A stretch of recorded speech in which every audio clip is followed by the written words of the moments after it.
500 টাকা চিকিৎসা ভাতা হিসাবে দেওয়া হয়। এই 500 টাকা দিয়ে একদিন একজন ডাক্তারকেও দেখানো যায় না। আমরা চাচ্ছি, আমরা বেসরকারি শিক্ষক বৈষম্যের শিকারে আমরা আছি, কারণ সরকারি শিক্ষকরা 40 থেকে 50% পর্যন্ত বাড়ি ভাড়া পাচ্ছে, আর আমরা বেসরকারি শিক্ষক মাত্র 1000 টাকা বাড়ি ভাড়া পাচ্ছি। এই 1000 টাকা দিয়ে কোনো বাসা বাড়ি ভাড়া পাওয়া যায় না। অতএব আমরা বেসরকারি শিক্ষকরা খুবই কষ্টে আছি। 500 টাকা মাত্র আমাদেরকে চিকিৎসা ভাতা হিসাবে দেওয়া হয়। এই 500 টাকা দিয়ে একদিন একজন ডাক্তারকেও দেখানো যায় না।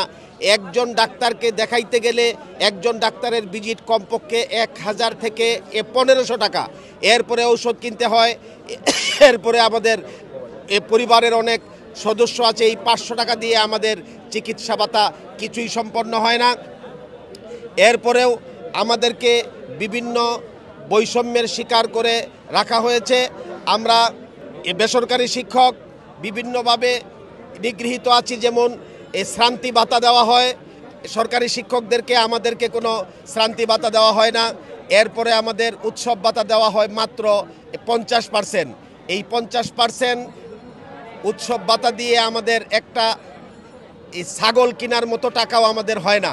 অতএব আমরা বেসরকারি শিক্ষক, আমরা বৈষম্যের শিকারে আছি।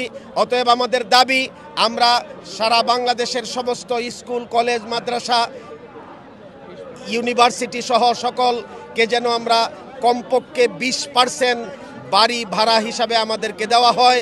যতক্ষণ পর্যন্ত 20% বাড়ি ভাড়া আমাদেরকে দেওয়া না হবে, ততক্ষণ পর্যন্ত আমরা এই শহীদ মিনার থেকে আমরা ছেড়ে যাব না।